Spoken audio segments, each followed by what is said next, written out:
largo y coronado con un embotellamiento memorable, así que por eso me demoré y pido disculpas por haberme No, demorado. por favor. ¿Qué pasó, che? ¿Tenés idea de lo que está pasando allá? ¿O algún motivo o algo? No tengo la menor idea. No creo que sea una marcha, capaz algún accidente de tránsito, pero estuve casi media hora detenido en un lugar y después el hábil conductor del Uber supo buscar una vía alternativa al GPS. Hay que agradecer que todavía se pueda, ¿viste? Porque ahora van a venir los autos sin chofer que te llevan por donde quieren y posiblemente a donde quieran también. ¿En serio? ¿Cómo es eso de los autos sin chofer? ¿Ya es una realidad o es mito?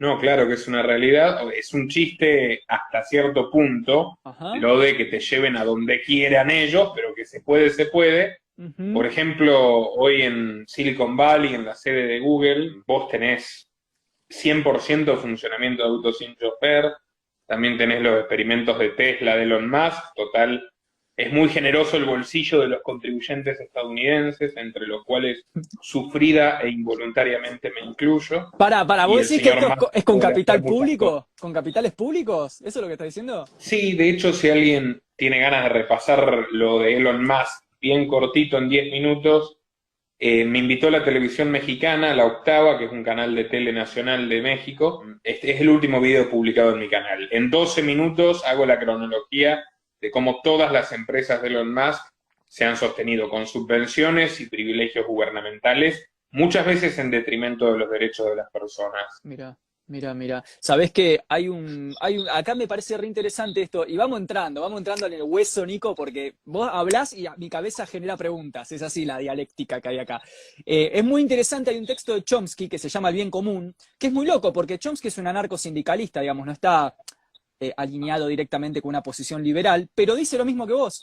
Dice, las grandes corporaciones norteamericanas se han financiado, inclusive, o sea, las defensoras del libre mercado son las primeras en pedirle subsidios al Estado cuando necesitan sostener proyectos de inversión o incluso las crisis económicas. Sí, Chomsky leyó un libro de Kevin Carson, que es menor que él, que es mutualista, que se llama El puño de hierro tras la mano invisible, Claro. que tiene algunas críticas acertadas a cierto relato del capitalismo corporativo mainstream, pero bueno, de todas formas tengo otras diferencias. Aquí tiene 3 millones de dólares en una cuenta bancaria, de vez en cuando se lo recuerdan sus detractores, pero no está Chomsky, exento de que... Sí, podés buscar, después te paso el artículo. me caigo Eh, y me levanto. Perdón la frase de viejo, pero ¿en pero serio? bueno, en fin, no está exento como cualquiera de tener momentos de gran lucidez. De hecho, en el famoso debate tan famoso Con con Foucault. Foucault, yo soy bastante más lector de Foucault que de Chomsky, por más que he leído algunas cosas de lingüística de Chomsky que me parecen muy buenas, yo estoy más de acuerdo con Chomsky. ¿Te acordás del debate Sí, sobre naturaleza lo humana? explico en la facultad.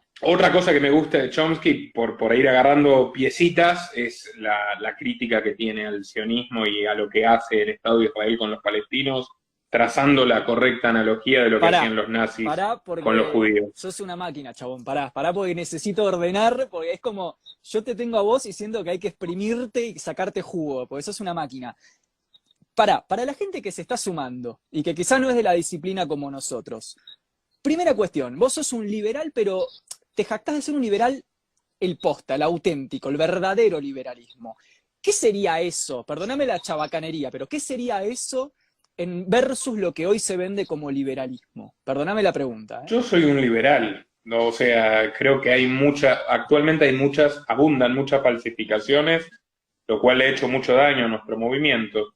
La filosofía liberal propugna una cosmovisión moral del ser humano donde la libertad individual consideramos que es el valor máximo a regir en lo que refiere a la conformación de la justicia, al Ujú. orden social y a las interacciones que son naturales a nuestra condición, puesto que no somos islas, sino seres sociales. El punto es que nuestra propuesta de cooperación, que no es solipsista, o sea, no parte de la base de que precisamente podamos vivir aislados del otro, es que la cooperación debe ser voluntaria y que claramente, si vos le quitás la sociedad a los individuos, va a ser una cuestión muy cruda, muy, digamos, la intemperie más absoluta. Sin embargo, si le quitas los individuos a la sociedad, directamente no existe. Y Ujú. ahí hay un claro orden de prioridades de dónde tienen que focalizarse los derechos. Quizás esto es demasiado abstracto, pero bueno, concretamente, claro que los liberales defendemos el derecho a la vida, a la libertad y a la propiedad privada, y luego la igual libertad, como diría Spencer, es decir, que nadie tiene más derechos que nadie o menos derechos que nadie, por su sexo, por su raza, por dónde nació, por la circunstancia que fuere. Pero bueno, a partir de esto, si vos seguís las ideas consecuentemente, vas a llegar a conclusiones bastante radicales contra el Estado, ya sean anarquistas o panarquistas. Que hoy, en el siglo XXI, haya unos señores que se presentan a elecciones diciendo que son liberales. No digamos nombres, no digamos no, nombres porque nos censuran las cuentas, chabón. Ya me las censuraron como 3 veces la cuenta. Eso es saltearse un siglo y medio de evolución del pensamiento liberal. Porque los liberales clásicos en Inglaterra, en Francia, en Estados Unidos y en todo el mundo, a mediados del siglo XIX, llegaron a conclusiones que son profundamente antiestatistas y post-republicanas. Así que lo que hoy te venden los liberales del Congreso es básicamente un fraude que legitima y engrandece el poder del Estado y sus bolsillos en detrimento de la causa, bueno, la causa tan noble que usurpan. ¿Vos pensás que el famoso candidato liberal que dijo que iba a trabajar como diputado ad honorem, va a trabajar realmente ad honorem? ¿Se puede chequear eso? Cada diputado en la Argentina cuesta $60.000 por mes. Su sueldo son 2.000, 3.000, depende con qué dólar lo midas. Es irrelevante que renuncie al sueldo. Tiene un ejército de asesores que pagan nuestro bolsillo. Igual si nos remontamos en ese personaje, ya su carrera previa no es en empresas precisamente competitivas o de un capitalismo sano. Yo soy claramente capitalista, por más que es una palabra polisémica, pero de donde viene ese caballero no es una empresa privada legítima, es una corporación paraestatal. Basta con que busquen lo que he dicho al respecto de él en las varias entrevistas que me han hecho sobre este tema. Vos sabés que dijiste algo al respecto, Nico, que quiero hacerte 2 pasos para atrás, pero me parece valioso. Generalmente se acusa a la filosofía liberal de devenir en individualismo o en un culto al individualismo acérrimo. Especie de individualismo narcisista, egoísta, apático, el self-made, ¿no? ¿Vos pensás que el liberalismo que vos defendés, en la medida que es un poco más clásico, escapa a esta crítica? ¿O es algo con lo que te comprometés, el individualismo? Por supuesto que reivindico el individualismo. Partamos de la base del hedonismo de Epicuro. O sea, si vos partís de una filosofía moral que te dice que tenés que buscar la máxima felicidad posible en esta vida que es corta y la de tus seres queridos sin perjudicar a nadie, esto, que data de una época apenas posterior a la de Aristóteles, que es la de Epicuro de Samos, es la base del liberalismo. Luego, Mill lo puede llamar el principio del daño respecto a lo único que debe estar prohibido. Spencer lo llama la ley de igual libertad. Rothbard lo llama el principio de no agresión ya en mitad del siglo XX. Pero estamos partiendo de la misma base.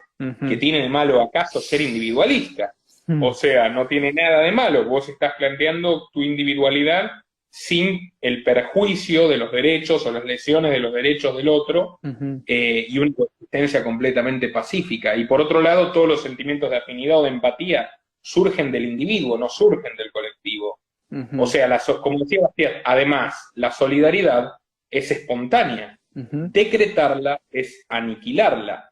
Si vos querés obligar a la gente a que haga cosas que no quieren en nombre de otras personas, vos ya te estás convirtiendo en un mal mayor que el que pretendés remediar, y ese es el Estado.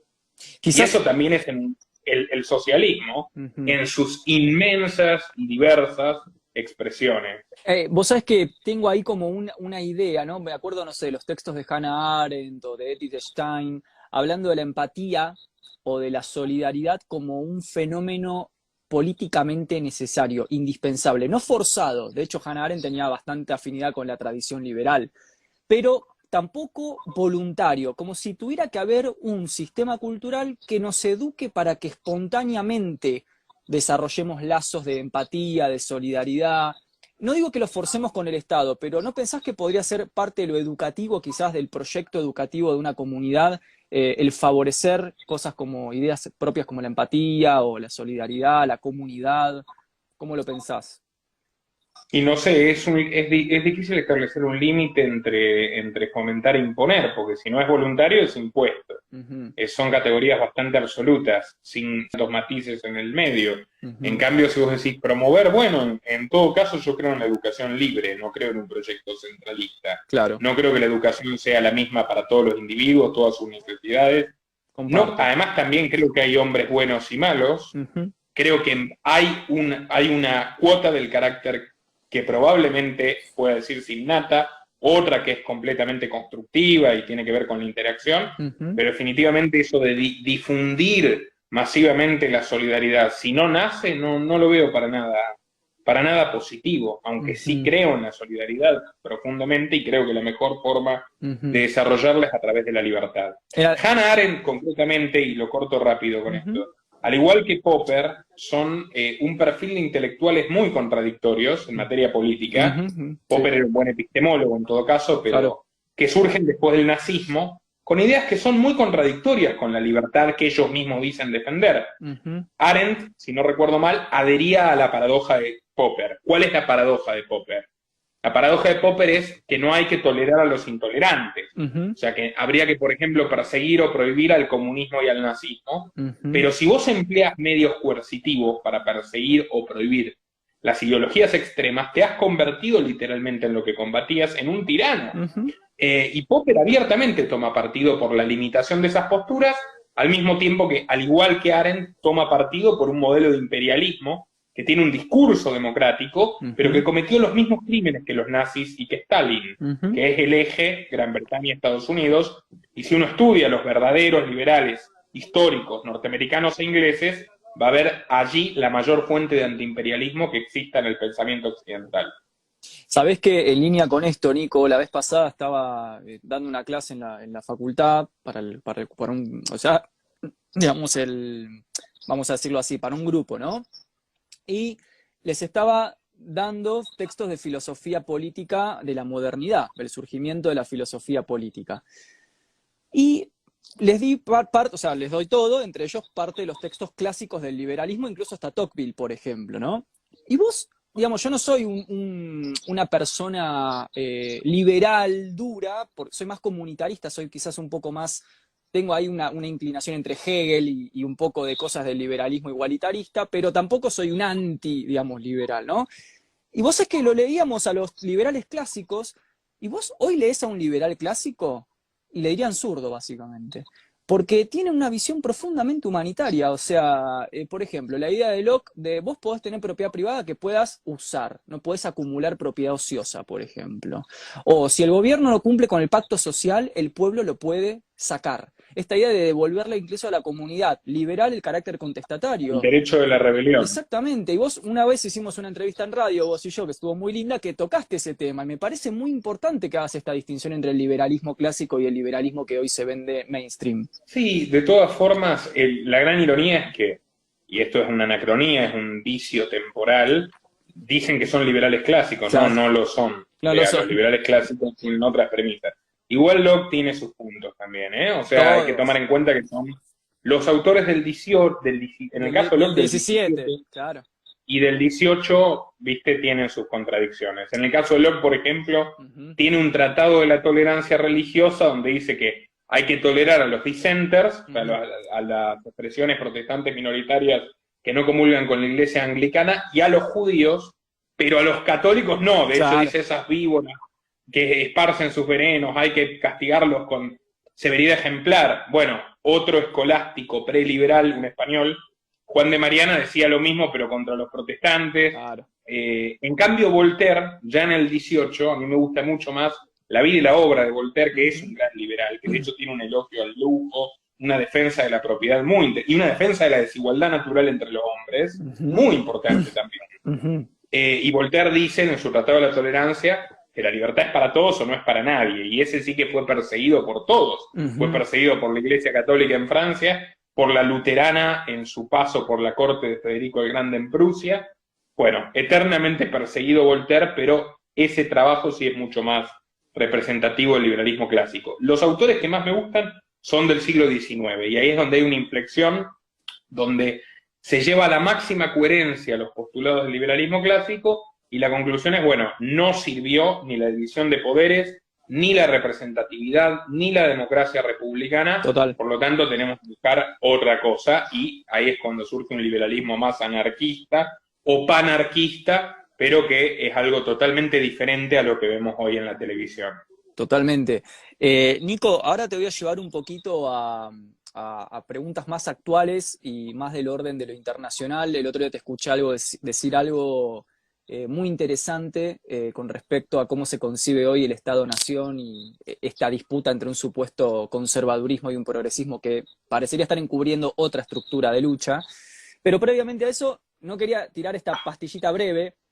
Un gran contradictorio, un gran filósofo que cae en cierta contradicción con el liberalismo, de hecho hay mucha producción escrita, es Kant, que no se está muy claro si es liberal y hasta dónde, porque Kant tiene esta idea de sí, lo que vos decías recién, ¿no? Sí, todos pueden decir lo que quieran, pero si te zarpás mucho con la crítica, te baja el Estado.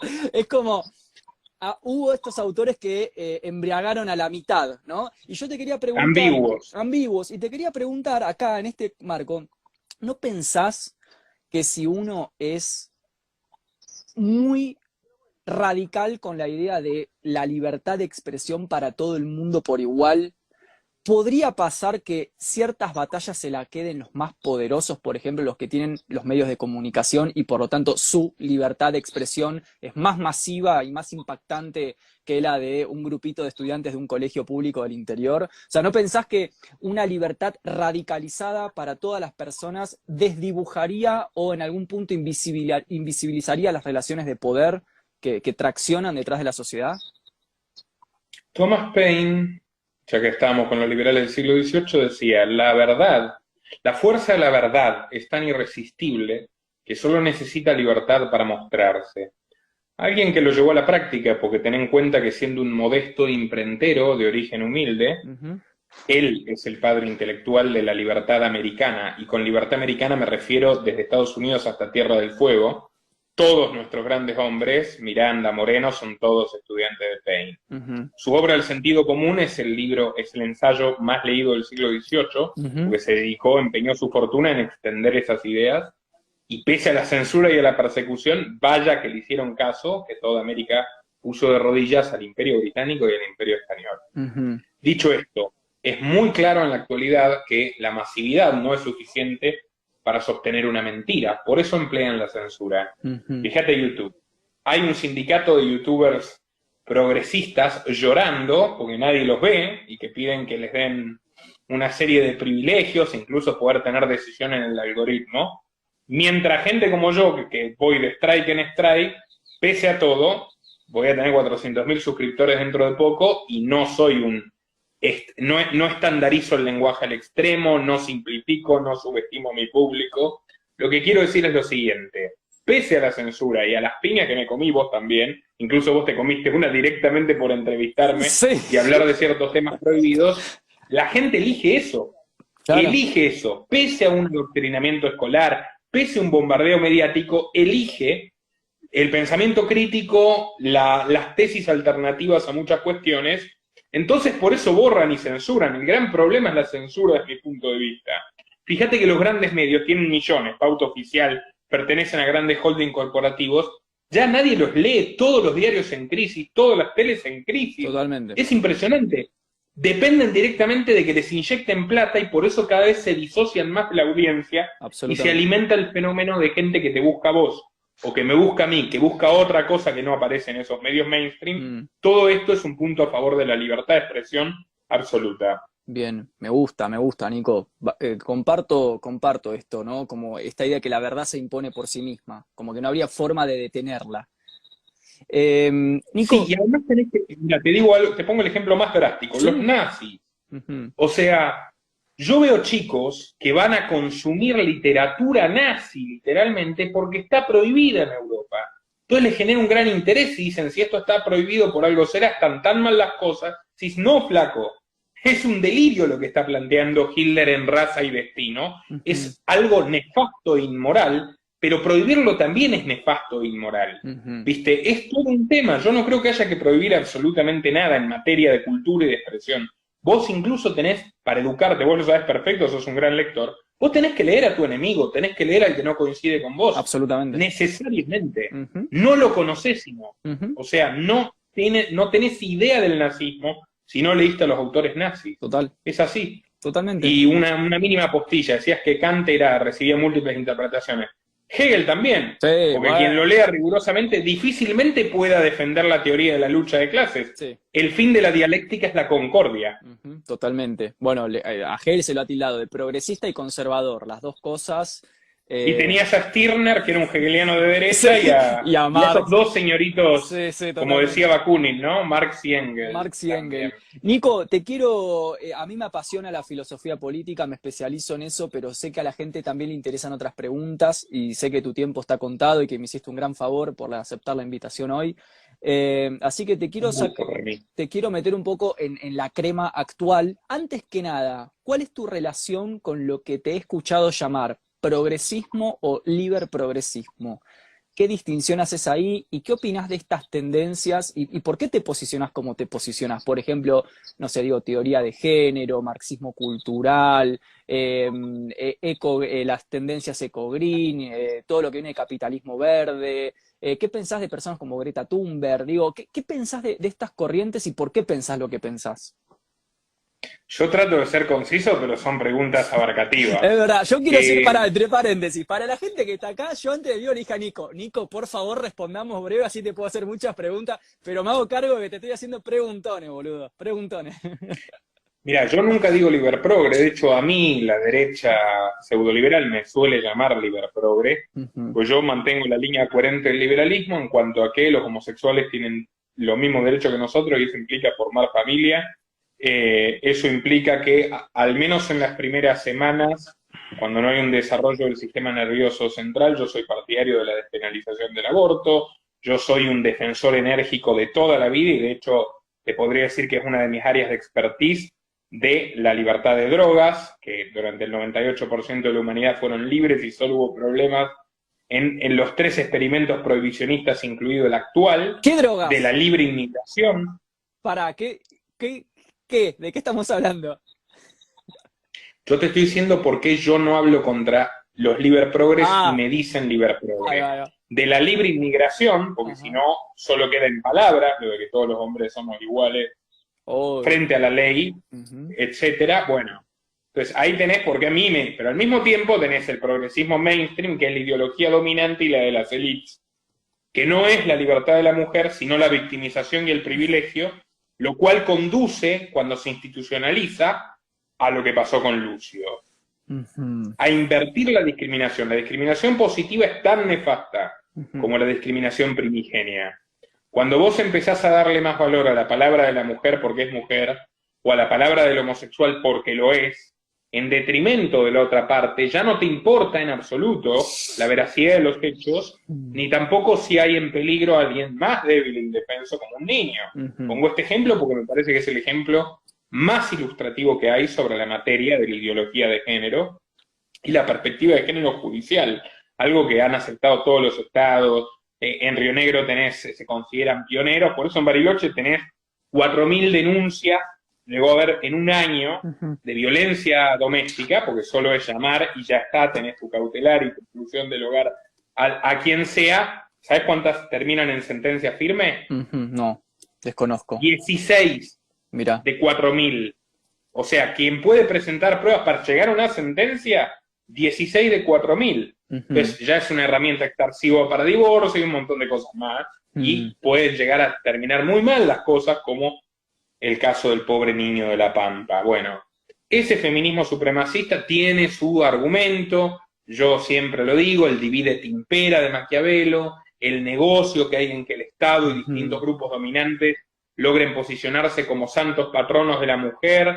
Hay toda una industria cultural que antes trataba mal a la mujer independiente y ahora directamente villaniza o crea un estereotipo completamente malo del hombre heterosexual, con una serie de cuestiones. ujú. Yo creo claramente que es una ideología que no tiene fundamentos, ni tiene sustento empírico, ni datos. Muchas veces lo he dicho, pueden buscar cómo me he expresado al respecto.